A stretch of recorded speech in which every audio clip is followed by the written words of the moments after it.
All right, let's dive into the heart of our operations. This is our Medicare tracker, the command center for every claim we touch. Think of it as your roadmap, showing you exactly where each claim is in its journey. How do we keep track of everything? With precise status codes. Each code tells us the current state of a claim, guiding our next steps and ensuring we never miss a beat.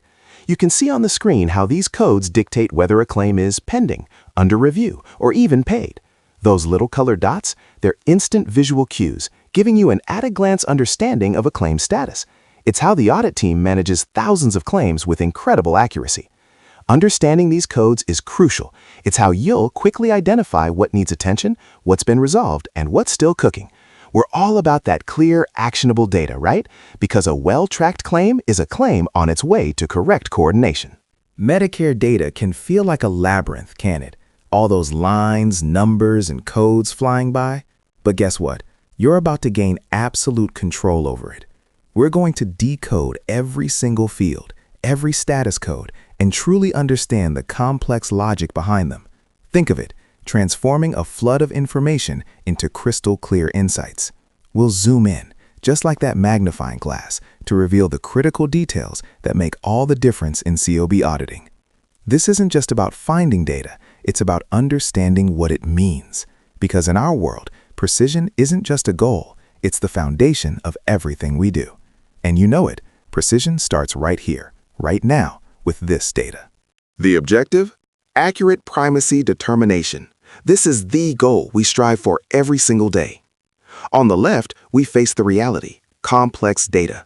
Piles of policies, detailed claim documents, handwritten notes, a whirlwind of dates, some from the past, some predicting the future. Think about it. How many different pieces of information do you have to cross-reference just to get a clear picture? That's the challenge we tackle. But we thrive in that complexity. We take all that intricate, messy data and distill it. See this process flow? We meticulously identify every point of overlap. We pinpoint where different plans intersect, where coverage periods collide. This is where our expertise shines, connecting those dots.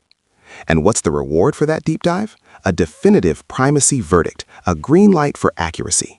We transform that complex input into a clear determination. Our mission, plain and simple, is to review every single claim, guaranteeing the order of benefit determination is spot on. We cut through the noise to get it right, every time. All right, this is it, the command center. This is where we truly begin to unravel the complex COB narrative. We're not just observers here, we are the storytellers, piecing together the past to ensure present-day accuracy. Take a look at that member identity, Melissa Johnson. Every single audit starts with knowing who we're investigating. Name, DOB, SSN. These are our anchors, our verifiable facts. Think about how a single incorrect digit here could completely derail an entire investigation. Accuracy is paramount from the jump. Now, up top, those are our tools and queries. These aren't just buttons, they are your precision instruments. Each one lets us dissect, filter, and extract the exact information we need from this vast ocean of data. We're going to master these to become surgical in our approach. And then down here, we have the data grid itself, the absolute treasure trove of complex data. This grid is the history. Each date, each spend amount, $10,050, $7,000, these are not just numbers, they are breadcrumbs. Every line item is a piece of the puzzle, a transaction from the past, detailing the member's journey. Your job, our job, is to interpret this complex data, to build that coherent story. What hidden patterns can you spot here? This is where the real detective work begins. All right, let's talk about where the real action is. Follow the money. You're looking at two crucial concepts here. First, total spend. This is the big picture, right? All claims in scope, every single dollar. But here's the kicker. This figure ignores Medicare effective dates. It's the full amount, regardless of when Medicare actually became primary. Now, let's zoom in, literally. See that magnifying glass? We're focusing on spend since Medicare. This is the signal. This is the spend that occurred during the overlap, when Medicare was or should have been primary. It's that red dollar amount in the magnifying glass that tells you where to prioritize your efforts. Why is this differentiation so vital? Because we don't just chase dollars, we chase accurate dollars. We're looking for the spend that's truly relevant to our Medicare coordination of benefits. This is how we pinpoint the biggest impact, the most critical claims for investigation. You're not just looking at numbers, you're looking at opportunity. Makes sense, right? This is complex logic, and you're mastering it. All right, let's dive into the fascinating world where size really matters for primacy. We're zeroing in on a crucial field here, group size desk. You can see that snippet showing us group size desk greater than 100.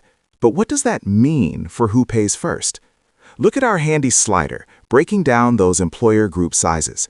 If group size desk is less than 20, think of those smaller businesses, our cozy little store icon.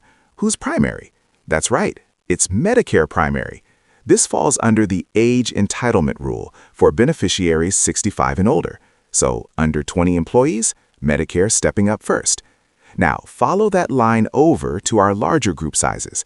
When group size desk hits 100 or more, suddenly things shift, don't they? That's our big multi-story building representing the larger employers. For these groups, when we're dealing with the disability entitlement rule for beneficiaries under 65, the GHP, the group health plan, becomes primary. It's paying first. Do you see how critical this group size desk field is? It completely flips primacy depending on the employer's size and the member's entitlement reason. This isn't just theory. This is real-world logic that you'll use constantly. Get comfortable with these thresholds. They are foundational. All right, let's talk about the heart of our investigation. We're defining the critical window for every single claim. And this visual right here, it's your blueprint. First up, on the far left, we have the Med AB F det. That's the Medicare Part A and B effective date. This date is non-negotiable. It signifies the start of overlap eligibility. Why is this critical? Because we cannot have a Medicare overlap before Medicare even became effective for that individual, right? It sets the earliest possible point for any potential COB opportunity. Now, moving along our timeline, we hit the F det, or the effective date. This is where the audit scope begins. This isn't just any date. This is the date we start looking for those overpayments. It's where our detailed examination kicks in. Think of it. Everything before this date is outside our current focus. The effective date literally controls the scope of our investigation. Are you seeing how precise we need to be? And finally, on the far right, we have the rev det, our review date. This is your workflow trigger. It tells you when to revisit this member. This date is absolutely vital for managing our workload and ensuring timely follow-ups. We want to be efficient, but also accurate, catching any new COB opportunities. The review date then controls the pace of our ongoing review. See how these three dates work together? They time-bound the investigation. The effective date dictates what we look at, defining the precise scope, while the review date tells us when to look again, keeping our workflow humming. It's an elegant system, isn't it? Each date plays a specific, powerful role in finding those accuracy errors. Okay, let's talk about the heartbeat of our workflow, status codes. These aren't just numbers, they're the language of action, charting a member's journey through our audit process. You see those initial entry points? 101, new, is exactly what it sounds like, a fresh membership, ready for us to dive in. And right there with it, 103, recall. Why recall? Sometimes a member cycles back from another stage. Maybe an autodialer or verifier brings them home to new status because we need to re-engage. It's like a reset button, ensuring nothing slips through the cracks. From these starting blocks, our members typically flow right into 305, ready for investigation. This is where the real detective work begins, where we're actively rolling up our sleeves. We've often received initial employment verification responses, and now we're dissecting the data, building that robust COB case. But what if, during our investigation, we hit a snag? Maybe primacy isn't crystal clear. That's when we might transition to 204, evaluate for EV, employment verification. We can't determine primacy without it, right? So we're actively seeking that crucial piece of the puzzle. Or perhaps we've done the work, identified those juicy overpayments, but we can't submit them just yet. That's where 902, in lag to be submitted, comes into play. We're on the clock, waiting for that perfect future date to drop the hammer. Then we've got 903, wait for /. This is often the thrilling stage where we've identified the overpayment, we've submitted the request, and now we're just anticipating that sweet, sweet recovery. Think of it as the final stretch before the payday. And what's the ultimate goal for many of our cases? To reach 513, MC prime. This is it. Medicare is primary. We've built those claims, coordinated everything perfectly, and closed out the case with precision. This is a win for accuracy, a win for COB. Each of these codes tells a story, a specific action, or a waiting game within our ecosystem. Understanding this flow is paramount to navigate the COB landscape like true masters. See the logic? It's beautiful, isn't it? All right, let's hit the ground running. You're looking at the very beginning of our COB journey, our starting line in the audit process. See that 101 card? That's a brand new membership hitting our radar, a true new membership. This means no one has audited this member yet. Exciting, right? These are the cases exceeding spend requirements, often flagged for auto dialers, a critical investigation point where your sharp eye will uncover those hidden coordination of benefits opportunities. But wait, what about the 103 next to it? Ah, the recall recheck. This is where it gets interesting. These members were previously verified, but guess what? Our system has detected new overlap triggers. Think about it. Situations change, and so do a member's benefit statuses. This isn't just a recheck, it's a critical reevaluation trigger. It's our chance to revisit, dig deeper, and ensure everything is perfectly aligned. Are you ready to dive into these investigations? All right, look at this. Status 305. This is where the real action begins, isn't it? We see that big, bold, active investigation stamp right across the number. What does that really mean for us, the audit team? It means the initial groundwork is done. We've got our status ready for investigation signal. And the context? Entitlement found, queries created. So we know there's something here, a potential overlap. The system has handed us a lead. Now for the action. This is where you come in. It's time to analyze fields, determine primacy, dig deep. This isn't just skimming, COB data analysts. This is putting on your detective hat.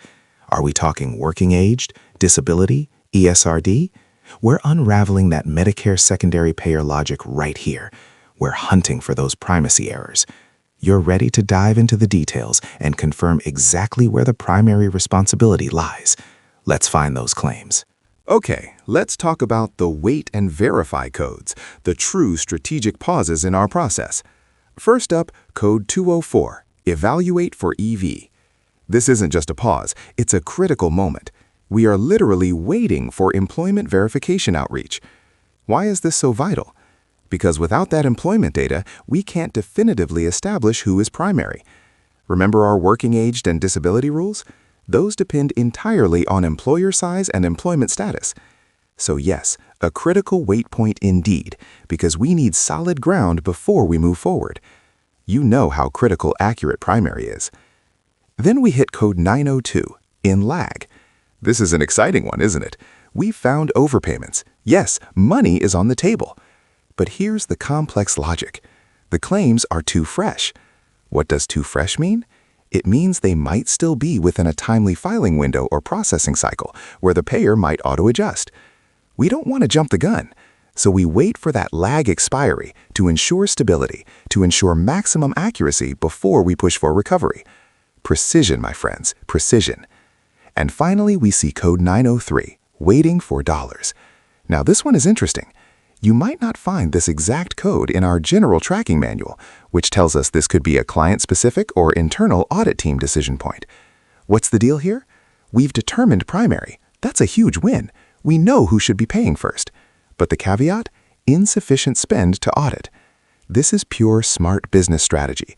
If the potential recovery is tiny, the cost of the audit effort might actually outweigh the benefit. So we place a critical audit hold. It's about optimizing our resources, ensuring our efforts yield the best possible results. Case closed, team. We've hit the gold standard. Code 513. This isn't just a number, it's a declaration. When you see case closed like this, you know our investigation is complete and we've reached our goal. Look at that stamp on the folder. Medicare Primary COB Complete. That's exactly what code 513 signifies in our tracker. Medicare is indeed the primary payer, and coordination of benefits is a wrap. But how do we know we've earned that 513? We tick off these three critical boxes. First, and non-negotiable, Medicare is the primary payer. We've performed our MSP checks, confirmed the effective dates, and proven it. Second, our claims are coordinated. This means we've successfully built those claims, ensured everything aligns, and identified any recovery opportunities. Isn't it satisfying when all those pieces snap into place? And third, a crucial validation point. There was no competitor submission. This tells us the data is clean, there are no conflicting primary payers, and our findings are solid.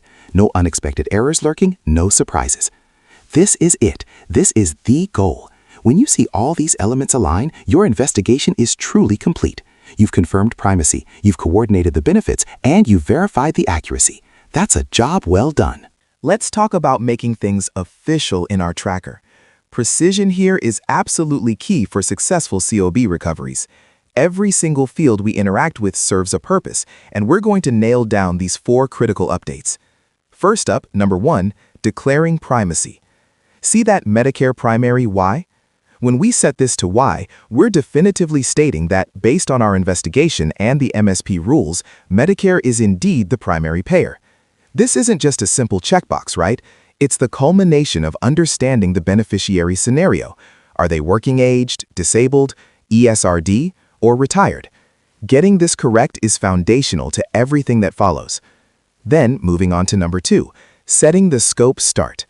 Look at that F date field. That's our Medicare effective date, 09/01/2025. This date is critical. It tells us exactly when Medicare became primary. Why is this so important? Because it dictates the exact moment our claim building scope begins. We only look for and build claims after this date.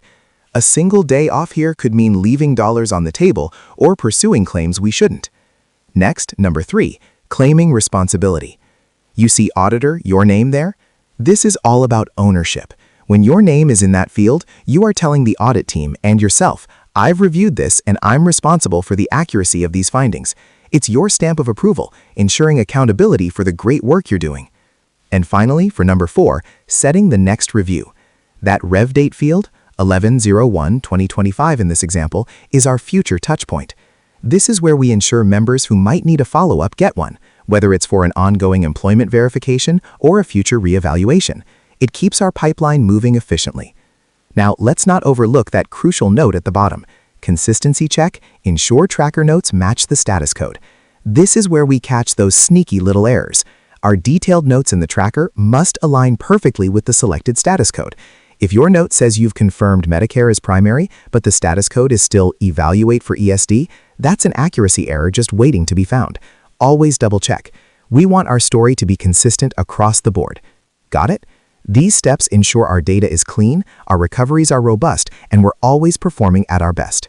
All right, COB investigators, let's dive right into the core of what makes a great auditor.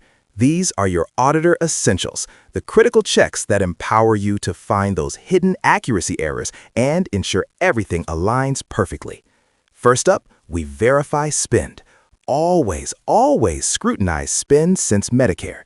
This is your baseline, your starting point for everything. What if you see a big fat 0 there? Don't just gloss over it. That's your cue to dig deeper and check inpatient spend. Why is this so crucial? Because often, if Part A claims are missing or incorrectly linked, spend since Medicare might not reflect the true picture. We need to look for those inpatient claims. You know the ones, place of service 21, type of bill starting with 11. Make sure that actual inpatient spend is greater than 0. Are you ready to catch those inpatient oversights? Next, we match the rule. This is where the magic of MSP rules really comes into play. You're checking group size desk to ensure it absolutely, unequivocally supports the MSP primacy rule. We're talking precision here. Remember, for our working-aged beneficiaries, we're looking for group sizes less than 20 for age to make Medicare primary. But for disability beneficiaries, the threshold shifts. We need group sizes greater than 100 for the group health plan to be primary. It's all about knowing those nuanced criteria. Doesn't that complex logic just get your data analysis heart pumping? And finally, we check the lag. This is all about timeliness, people. If claims aren't where they should be, meaning they're not currently in lag, you need to proactively check the rev date. Why? To ensure timely review and submission. We want to catch those claims that might be slipping through the cracks, making sure we're always on top of our game and nothing sits around collecting dust. We've got to ensure those overpayments get coordinated ASAP. Don't let anything delay proper coordination. All right, let's play detective with this case. What's the verdict when you see evidence like this? We've got a member, age 67, that immediately tells us we're dealing with our working aged rules, right? And they're actively employed, which is key. Now, look closely at that group size, 15 employees. This is where the magic happens. Our Medicare secondary payer rules tell us that for a working-aged individual, if the employer has fewer than 20 employees, Medicare steps up to the plate and becomes primary. That's a huge shift, and it's all about that group size number. If this group had been 20 or more employees, the GHP would have been primary. But with just 15, we've got a clear winner. So the verdict? Absolutely, Medicare primary. And the reason is spot on. Working aged rule, because that group size is less than 20. Now let's talk about the status codes. Once we've got this definitive answer, we're looking at a 513. That means Medicare is primary, and we're ready to bill those claims. A 204 is what you'd see if we still needed that employment verification to nail down the group size. But here, with the evidence right in front of us, 513 is our go-to. This is fantastic COB logic, isn't it? You just followed the breadcrumbs perfectly. Precision, precision, precision. That's our superpower, isn't it? Because in our world, precision drives results. Look at this image. All that complex code, like a sea of data, and then that one glowing puzzle piece. It's the critical link, the one piece of information that unlocks everything. That's exactly what we do as COB data analysts, right? We're sifting through mountains of data, claims, dates, demographics, to find that single, crucial detail that makes the whole picture clear. How do we do it?